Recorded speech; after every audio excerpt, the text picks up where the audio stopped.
चार लाइन भूमिका संकेत करता है मास्टर साहब। कैसे?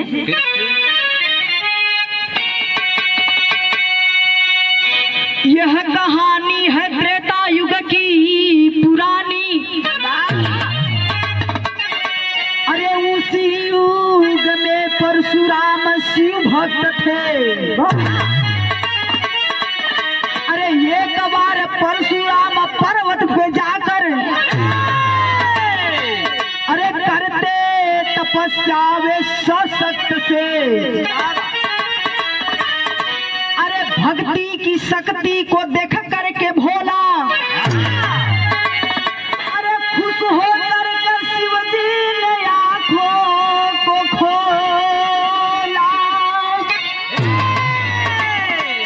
अरे तब प्रकट हुए तत्क्षण त्रिपुरारी, वरदान मांगो ये नाथ जी ने बोला।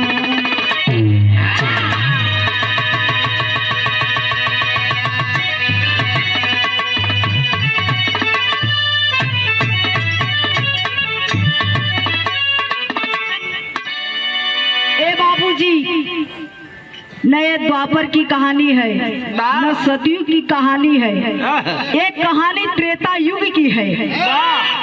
गौर करेंगे, त्रेता युग में परशुराम जी शिव जी का बहुत बड़ा पुजारी रहलन। एक बार जंगल में जाकर के परशुराम जी घंघोर जंगल में जाकर के कठिन तपस्या से पूजा पाठ आराधना वंदना करत रहलन। ए बाबू, जब पूजा पाठ करे लगलन, पूजा पाठ करते करते करते करते ए बाबूजी भोलेनाथ उनके भक्ति से प्रसन्न हो गईलन। जब प्रसन्न हो गईलन तब प्रकट भइलन।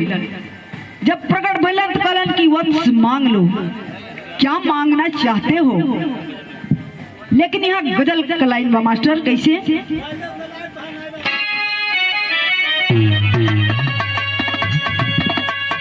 गजल का लाइन हो, गजब का लाइन नहीं हो, गौर करिए।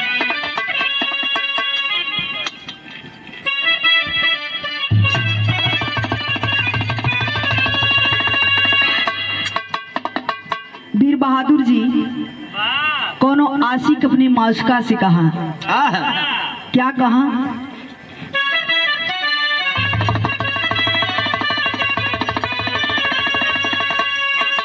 यही कहा, अरे दिल का क्या करे साहब, अरे दिल का क्या करे साहब, हम उन्हीं पे मरते हैं।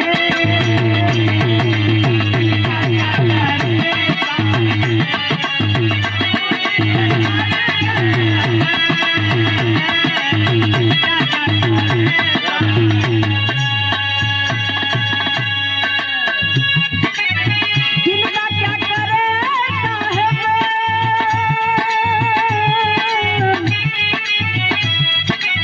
हम उन्हीं पे मरते हैं।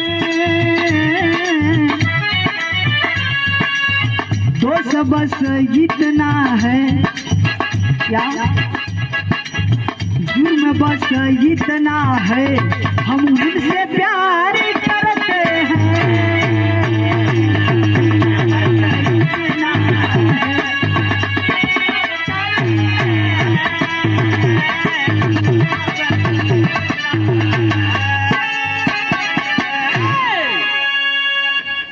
भोलेनाथ से परशुराम जी कहते हैं कि हे प्रभु, अगर हमारे भक्ति से आप प्रसन्न हुआ तो हमके चाहिए का वरदान में।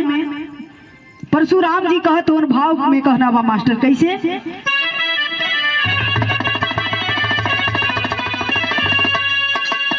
अरे अपने वो धनुषवा के, अरे अपने वो धनुषवा के, अरे देता वरदान में प्रभु।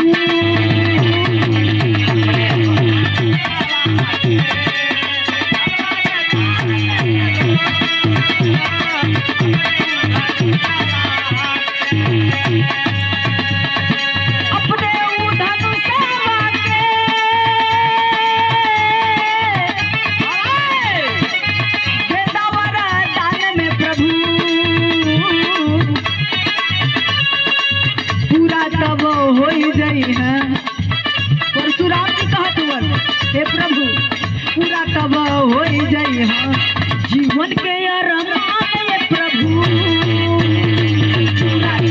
हो जई।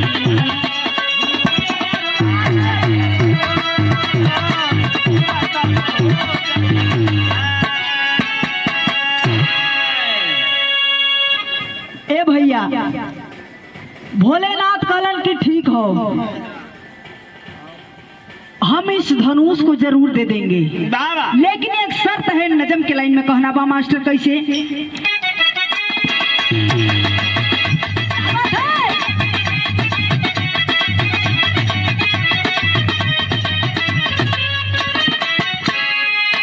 भोलेनाथ जी परशुराम को धनुष देते हैं और कहते हैं दिए धनुष साथ शर्त मन लगाए सुनो,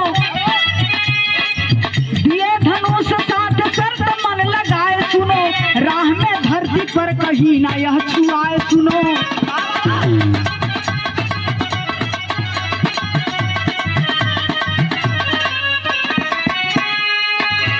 धनुष दे देलन, तब मुनि जी चल के आए कई कोस दूरी में। मुनि जी चल के आए कई कोस दूरी में, मुनि जी पहुंचे आके नगरी जनकपुरी में।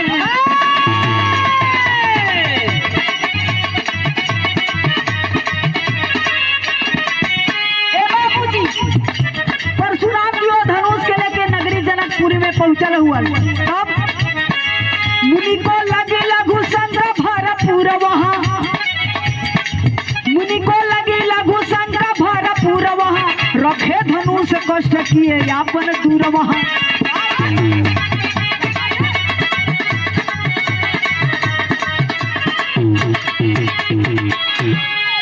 ए बाबूजी मुनि को परशुराम को जब जनकपुर नगरी में अइलन, उनके इतना जोर से लघु शंका लगल है बाबूजी, ई लघु शंका बर्दाश्त नहीं भयल। धनुष के बगीचा में रख के अब गइलन जंग एकदम पूरे उसके पूरा साफ सुथरा हो के आवत हुआ, पूरा मच्छर चाल दे। तब हाथ लगा के सारा जोरत लगाई हो, हाथ लगा के सारा जोरत लगाई हो, उठा धनुष नहीं चले मन लजाई हो।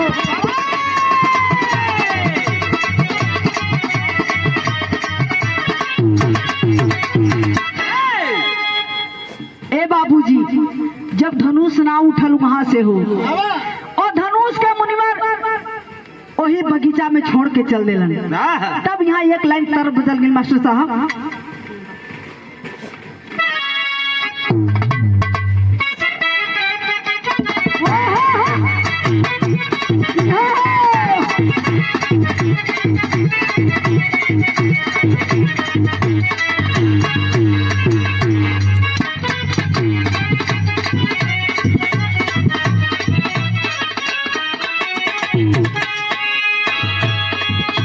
कोनो दुल्हन अपने दुल्हा से कहता बोली जाली पिष्टी का हमरे वोटवा कर राजा जी,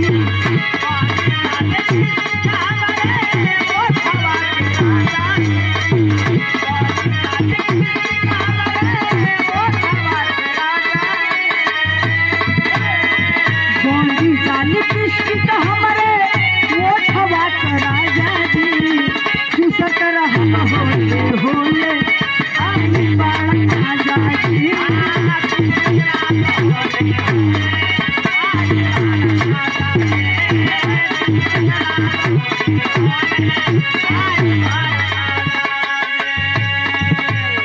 लेकिन आप सब भाव पर गौर करेंगे कैसे?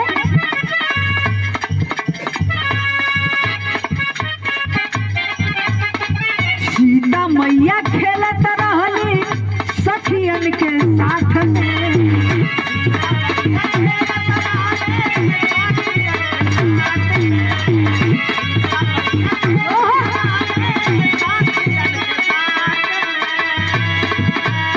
जब समय धीरे धीरे आगे बढ़ल तब भइल का सीता मैया खेलत रहली सखियन के साथ में, उन्होंने अपने हाथ में धनुहा उठाई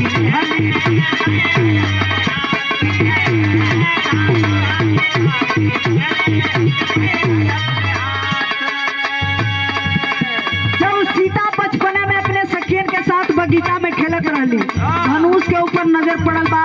सीता जी धनुष को उठा के ले जाए, जब घर ले गईली तब राजा जनक जी के नजर जा पड़ले।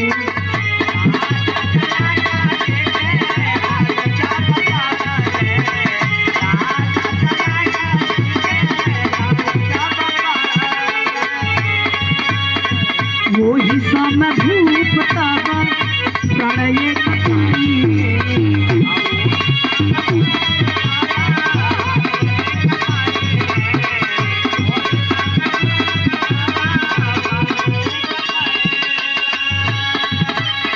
सिंदूर लगाई है वो है जननी के माथ में।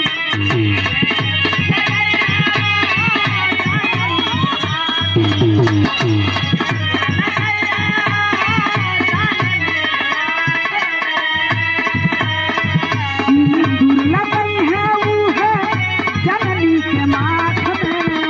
धनुहा उठा के तोड़ी है जब अपने हाथ में।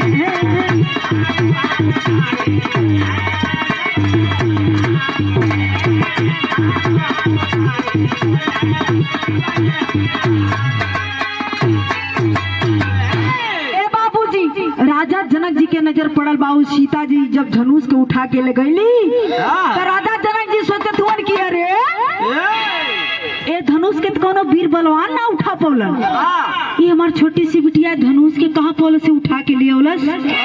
तब राजा जनक जी मन ही मन सोचत हुअन कि अच्छा बिटिया हमारे इतना बलवान शक्तिशाली हो तो ऐसे ही हम कोनो वीर बहादुर से एकर शादी कइल जाओ। ए बाबूजी धीरे धीरे उस समय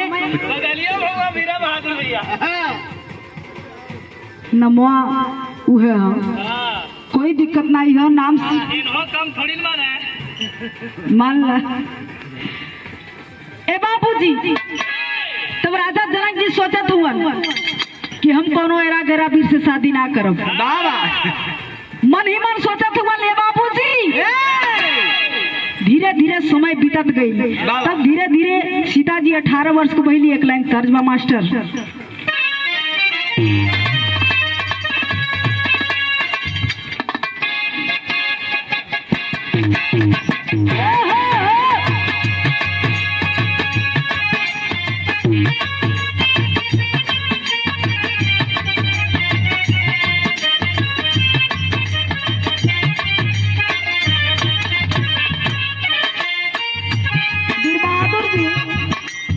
कोनो दुल्हा अपने दुल्हन के सुंदरता का वर्णन करता। आजकल के सुंदर नहीं होला, मेकअप हटा के देखा तो सुंदर लगे। ये देखा सुंदर के चक्कर में होगा। वो दुल्हा कहत हो कि हम ना ये रानी ई पूरा गौवा का कहेला।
भाव में करत हुअन का पत्र भेजले भूपताल गगनवा में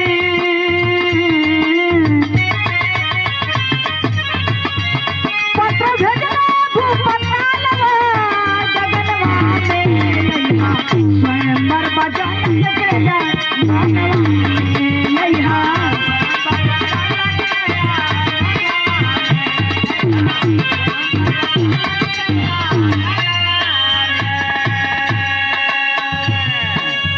जनक जी जब सीता 18 वर्ष के भइली, राजा जनक जी पत्र लिखत हुआ। अब पत्र में लिखलन का, जेकरा भुजा में दम बाया के शिव धनुहा के तोड़े, मेरे बिटिया सीता से जीवन का नाता जोड़े।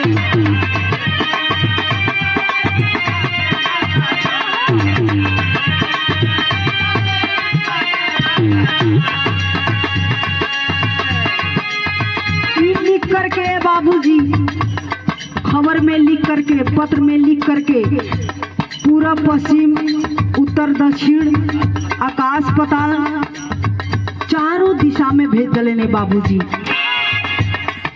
ओ पत्र के पढ़ के ऐसा ऐसा वीर अइलन, यहाँ तक रावण बाणासुर, कितना वीर के नाम गिनाई, जितने गिनाई कमे बा। ए बाबूजी ऋषि गंधर्व राम लक्ष्मण गुरु विश्वामित्र सहित, लेकिन निमंत्रण पढ़ के अइलन, जाके स्वयंवर में पूरा आजमावत हो, कोई का टाकी ना गलत हो। ए बाबूजी बारी बारी से खूब आजमावत हुआ, लेकिन कोई के वहाँ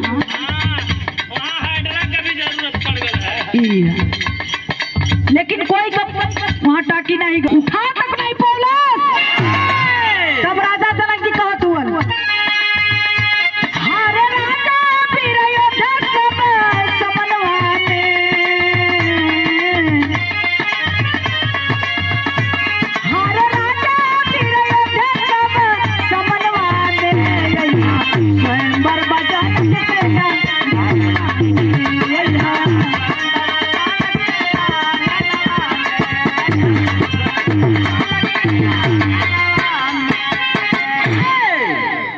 राजा जनक जी देख देखलन कि कौनो वीर बहादुर के ना ही उठा पावत हुआ, ना हिला ना पावत हुआ, उठावत त दूर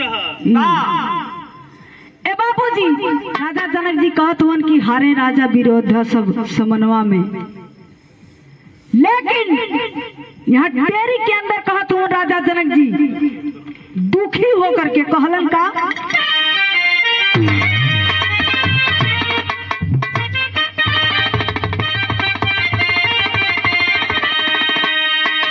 अरे बनई है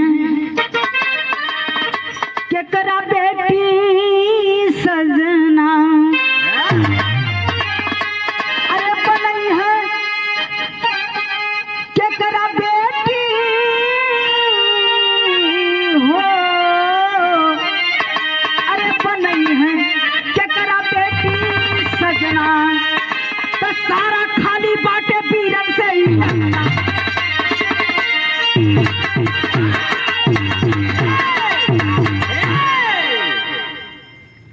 बनई है केकरा बेटी सजना, सारा खाली बाटे बीरन से अंगना, बनई है केकरा बेटी सजना। बड़ी दुख भयल जब वो धनुष के कोई हिला ना पौलस। बाबूजी इतना बतिया तो सुन ले लक्ष्मण जी हो, खड़ा हो गए एक लाइन तर्जमा मास्टर कैसे,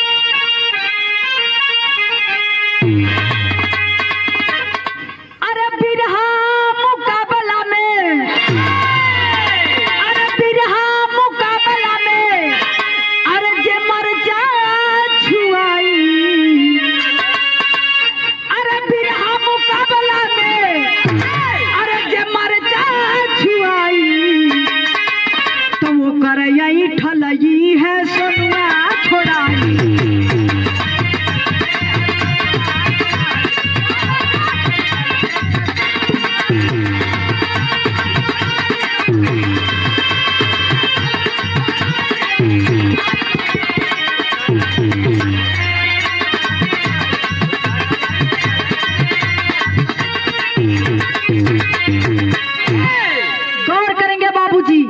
अरे लक्ष्मण जी क्रोधवा में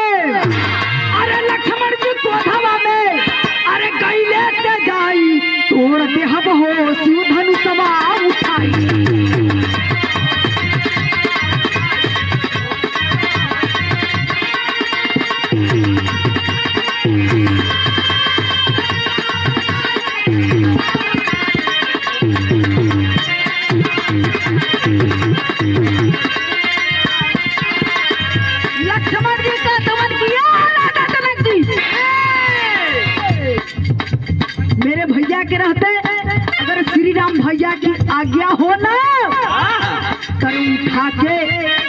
अरे उठा के धनुष कई कोस दौड़ जाऊं।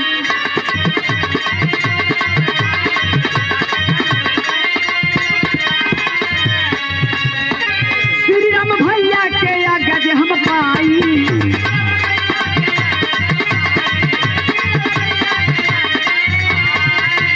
लक्ष्मण जी कहत हुआ किया राजा जनक जी अरे कमल का डालिया जैसे दे बोला टकाई कमल का डालिया जैसे दे बोला टकाई तोड़ दे हम हो तू हरी दबाओ खाई।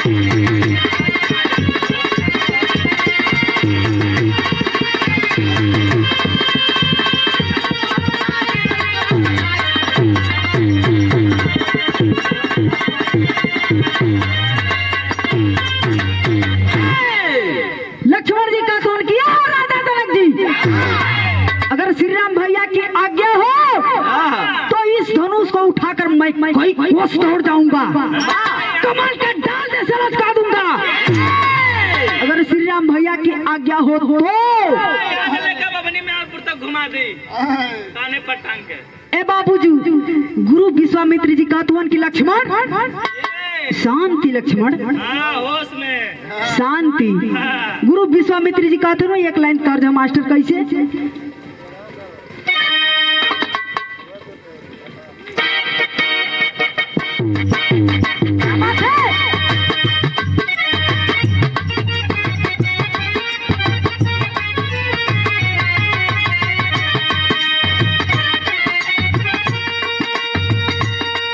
कौन दुल्हन का दुल्हा बड़ी शराबी बा इतना कुथुआ में गिर जाता हो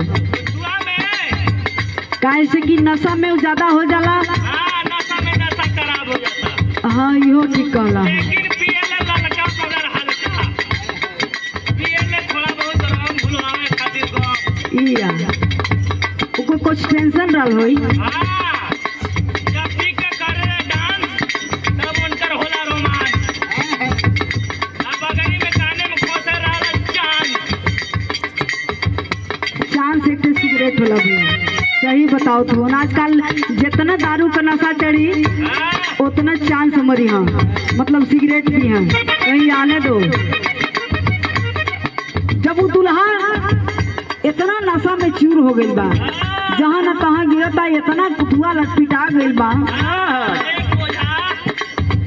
कि ओके इतना गड़त हो इया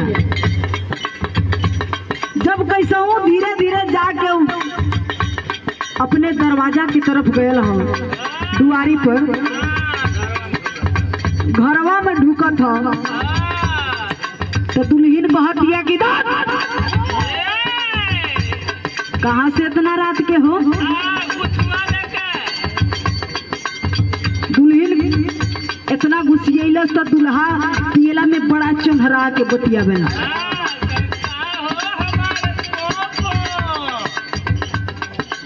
कहे का हो हमार पोपो इतना काहे गुस्सिया तू दुल्हन कहत या कि इतना रात के बता ना गुस्सा लगी रोटी झुरा का पूरा टटरी हो गई। तो दुल्हन कहत या कि इतना पियल मत करी हा ना तो नशा में पूरा तोहार दशा खराब हो जाता ऊपर से लड़का बच्चा भी परेशान हुआ। लेकिन दुल्हा कहता कि ये रानी सब बतिया छोड़ा ना है सुना लका कहलस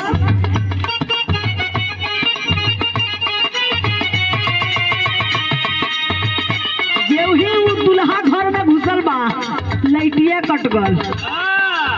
दुल्हा कहत है ये रानी उठी ये रानी जी बन भी बाहर जलाई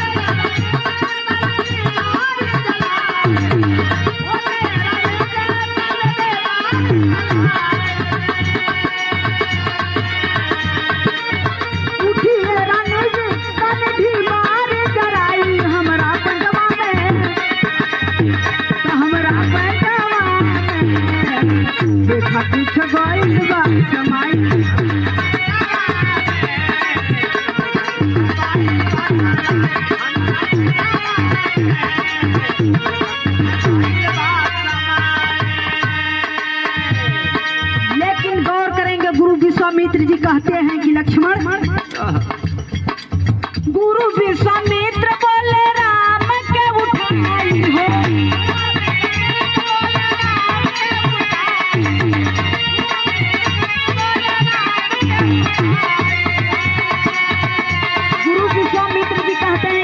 लक्ष्मण शांति से बैठो। और राम जी को कहते हैं, गुरु विश्वामित्र बोले राम के उठाई हो।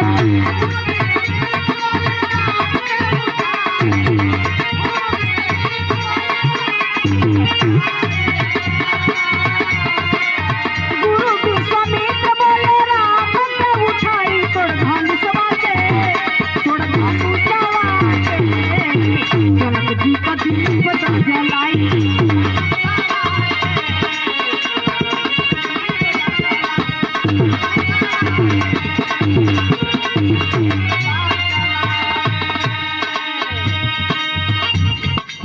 लिहले आशीष गुरु के छुई के चरनावा, धनुहा उठा के तोड़ले सबके समनावा।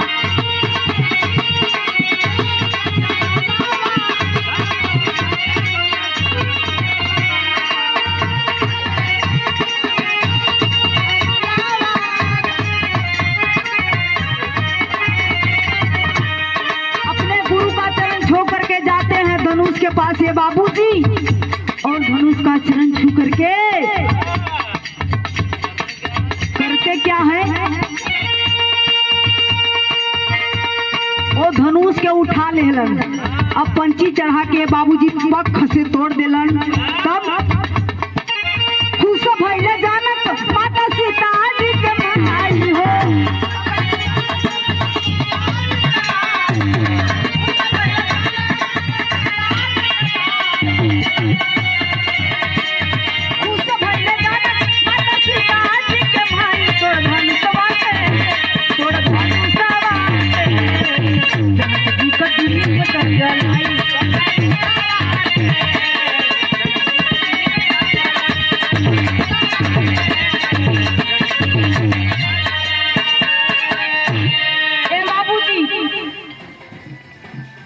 गुरु विश्वामित्र जी का चरण छू करके जाते हैं, धनुष को तोड़ देते हैं। ये बाबूजी, जब धनुष टूटल बा ये बाबूजी, उस समय पृथ्वी पर हलचल मच गई।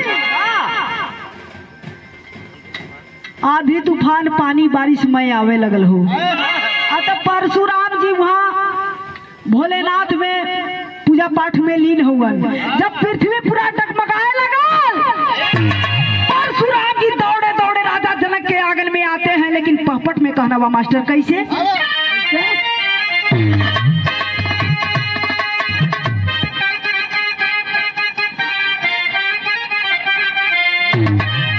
अरे परशुराम जी क्रोध में गरजे जनक के अंगनवा हो। अरे परशुराम जी क्रोध में गरजे जनक के अंगनवा हो। अरे गुरु धनुष के तोड़ने कौन आवे समनवा हो।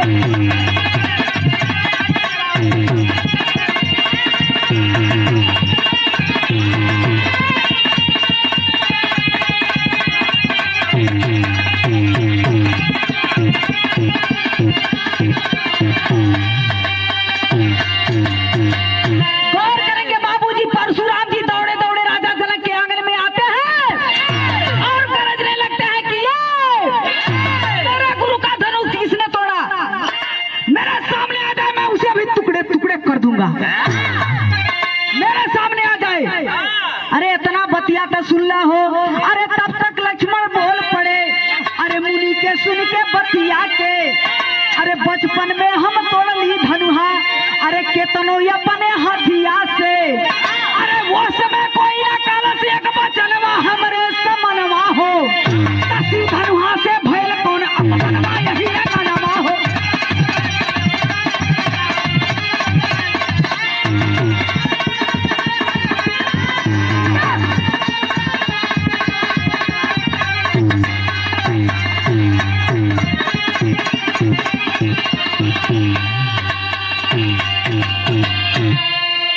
लक्ष्मण जी कहते हो ये मुनिवर, ऐसा ऐसा धनुष हमने बचपन में बहुत सी तोड़ी है, लेकिन उस समय तो कोई ना कहलस। ये पुरनका धनुष हमार भैया तोड़ दिल तो के इतना गुस्सा आवा था, इतना गुस्सा आवा था। ए बाबूजी इतना बतिया तो सुन ले हो।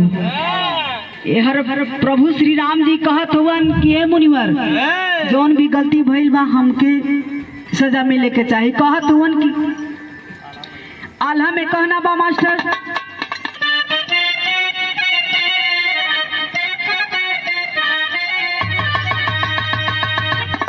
अरे प्रभु श्री राम, अरे प्रभु श्री राम बोला, अरे मधुरी बचनिया के भैया,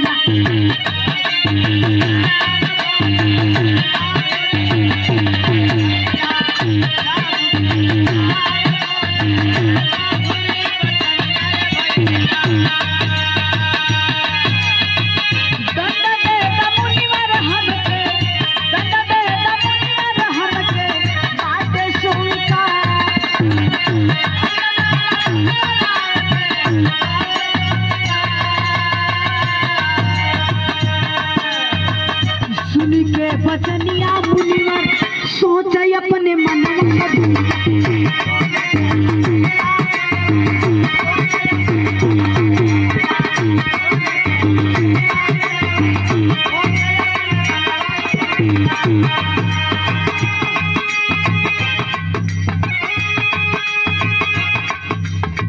ए बाबूजी इतना बतिया सुनला कहत हुवन कि अरे एगो इतना कड़वा बोलत ह, एगो इतना गुरतुर मीठा बोलत ह, कोनो बात बा का? तो मुनिवर लगौले ध्यान मुनिवर गुरु के चरनिया ये भैया,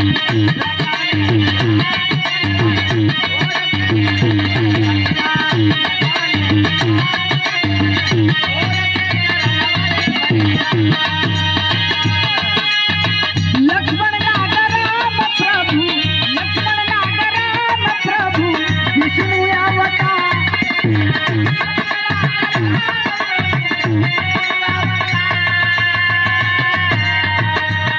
परशुराम जी अपने गुरु के चरण में ध्यान लगाते हैं। ये बाबूजी देखते हैं तो लक्ष्मण नागर प्रभु राम विष्णु अवतार, मुनिवर के पता चलल तब भैले जानकारी मुनिवर माफी मांग लगल ये भैया,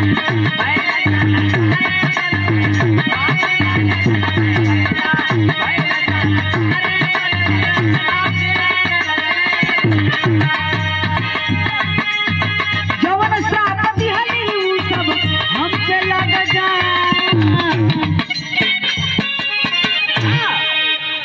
ए बाबूजी एर परशुराम के पता चल गल कि लक्ष्मण नाग प्रभु राम विष्णु अवतार, माफी मांगे लगलन कि प्रभु हमके माफ कर दा, जौन भी श्राप दिली, जौन भी कुछ बोलनी है प्रभु हमके माफ कर दा।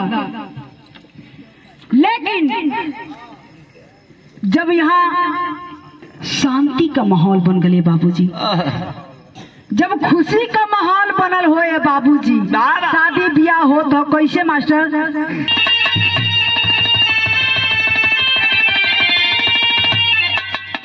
अरे खुशी से भइली शादी तब वही रे घरी, आता दुल्ही भइली श्री राम के पगड़ी,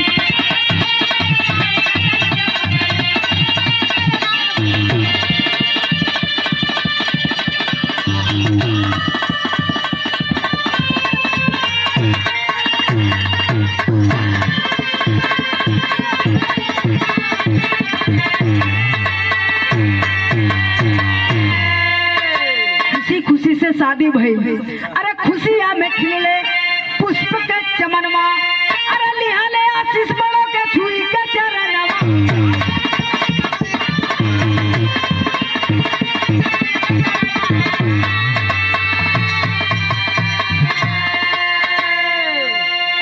तो सीता दुल्ही बन के आईली, अरे अयोध्या नगरी,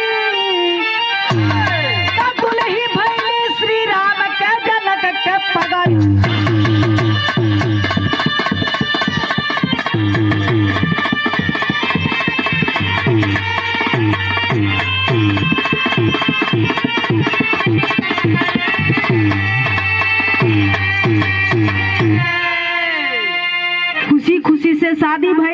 खुशी से विदाई भइल। हाँ सीता जी अयोध्या नगरी चल गईली। हाँ, जैसे आज मराई जाती है। हाँ फिर अभी सवेरे चल जाई, मान ला लोग। हाँ ए बाबूजी खुशी खुशी का माहौल जब बन गए बाबूजी, जब ऐश का जिंदगी कटा लगल तो आखिरी कड़ी में कहना बा कैसे।